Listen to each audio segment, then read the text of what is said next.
Hi people, and welcome to my first movie review, and for this it's going to be Godzilla by director Gareth Edwards. So first thing to say is I was very impressed by this movie. I was so afraid that it would just be a cheesy blockbuster, but it had some great human elements in it. The action was superb. There wasn't any awkward cheesy moments in it. You know, it took itself seriously but in a good way. And to start off, let's speak of the actors and actresses. The three that made the greatest impact on me were Ken Watanabe, Aaron Taylor-Johnson and Bryan Cranston. Now, my first and quite possibly only criticism of the movie is that Bryan Cranston is sorely underused. He is such a good actor, not just in general, I'm not just talking about Breaking Bad, in this film. The parts he's in are like, they're like Easter eggs almost. They're so good. They are excellent. And there's one bit I believe he even improvised and it just, you know, it sends chills down your spine. It's excellent. And it was just so disappointing that he wasn't used more. Especially as some of the marketing suggested he was quite, a prominent character, and he's integral to the story, but I wish there was more of him, that's all I can say. For Aaron Taylor-Johnson's character, Ford, he is the main character. He's the kind of person where you transplant yourself into his shoes. He's the pivot point, he's who you see the world through most of the time. There are some, I mean, it's not a found footage film, you do see other parts outside of him, but it generally follows him. His acting's fine, but they did keep his character a little two-dimensional. But I guess this kind of works for his character. You know, you don't want him taking away from the events around him too much. You know, this isn't a movie about individual characters. This is a movie about, well, the disasters created by these gigantic monsters. So the fact he isn't too distracting is almost a good thing. And finally, Ken Watanabe, the third actor who made the biggest impression on me.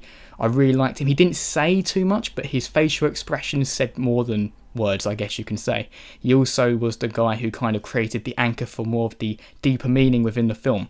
You know, he was the one who kind of alluded to Godzilla being a force of nature, an alpha predator who's there to correct the mistakes made by nature. He's the corrective, he's the eraser on the back of the pencil, and I quite enjoyed that, and I think without him the film would have had a very different feel to it. So, you know, props to him for portraying the character well. You also have some other actors. There was Elizabeth Olsen. She did a fine job, but her character wasn't in it that much and didn't leave much of an impression. Across the board you have lots of minor characters, and they were absolutely fine. You know, they fulfilled their roles and they never took you out of the experience. And if you're more of a minor character, that is what you want. That's what you want to do. You want to keep the quality high, don't distract, just play your role, and they all did it very well. And it's good to see that in a monster movie where sometimes you do have associations with bad acting and even worse, side cast acting. So it was good to see all the acting was superb, and in the case of Bryan Cranston and Ken Watanabe, you know, actually excellent, like genuinely amazing. You wouldn't expect it from a film like this. Okay, now moving on to more, I guess you could say, spoilerish territory. I'm going to talk about the design of the monsters in the film. So Godzilla himself, excellent design. Very authentic, but there were certain changes to make it fresh, so, it couldn't have been exactly the same thing as the 1954 version. The most notable thing is that they made him bulkier, stronger, and this does make sense, I mean, he's an amphibious animal. Amphibious animals do tend to have a bit of bulk. I mean, a lot of the time they spend underwater, so their skeletal structure is supported by the weight of the ocean, so for that reason they can afford to put on a bit of bulk. And you kind of saw as Godzilla goes onto land, he's kind of lumbering around a bit, because it's not his own, he's not designed specifically for land, he can go on both, so his weight did make sense, and I kind of liked that. And it made him look a bit more, I guess you'd say, valiant, a bit stronger, and also a bit imperfect. And he's a monster, he can't be all slimline, and he's a bit cumbersome at times, but it's really like a might. And they represented Godzilla as a force of nature in this film. He's there to correct what's gone wrong. I have a feeling originally when they were making this film it was to wipe out humanity because we were the problem with the Earth, but they changed that. I'm theorising here, but instead he's there to take out the other threat, and I'm going to be talking about the Muto monsters, as they're named. I think it's, don't quote me on this, but I think they're massive unidentified terrestrial objects. I think that's it. And they're kind of the antagonist of the movie. Antagonists. There's two of them, and they look very similar, and they're designed so differently from Godzilla. They're almost like abominations. Actually, one point to note is the eye. Godzilla's eye looks almost human-esque. I mean, it's still got some reptilian aspects to it.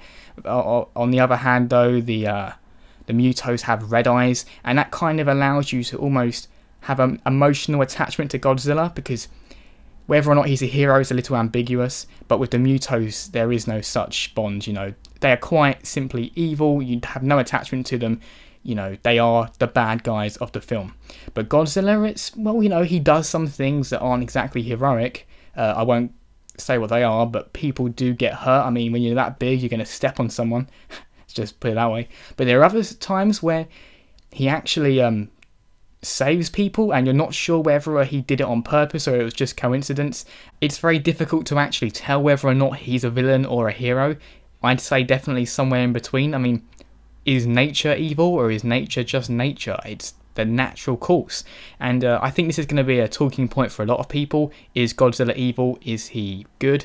It's going to be a debate, and I think it's good that a movie makes you think like that. The CGI effects on the monsters was excellent, as you'd expect from a movie with this budget, you know, right up there with King Kong, Pacific Rim. They also used some of the destruction to hide some of the imperfections, but they weren't afraid to take it outdoors at times as well, you know, really show them in the sunlight.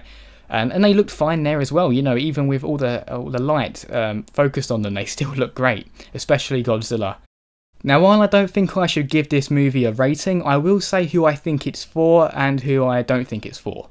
It is fair to say that Godzilla is teased a lot in the film. He's not constantly in your face, so if you're someone who's just turning up to see Godzilla fight, you might be a bit disappointed in that respect.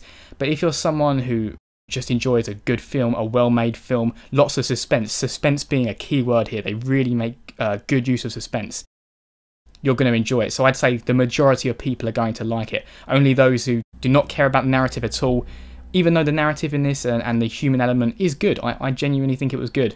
If you enjoyed the 1954 Godzilla, or you've heard of it and you enjoy the idea of it, I think you'll like this film. If you're someone who enjoyed some of the later films that were quite cheesy, you know, constantly just fighting monsters, you know, bringing in the Mecha Godzilla, the King Ghidorahs, all that, maybe not as much, because that suggests that you're the kind of person who may enjoy just constant cheesy fighting, but this is so well done. I guess you could say this is kind of like what Christopher Nolan did for Batman.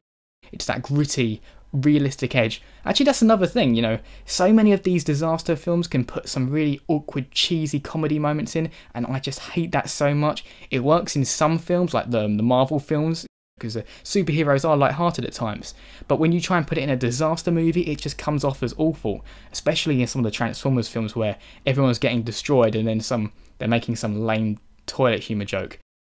But here there's none of that. It takes itself serious, but not in a bad way at all. So if you're looking for a summer blockbuster with some deeper meaning behind it, then Godzilla is definitely for you. As always, people, thanks very much for watching, and see you next time. Subscribe to the Archivist 42 channel for gaming top 5s, reviews, and more.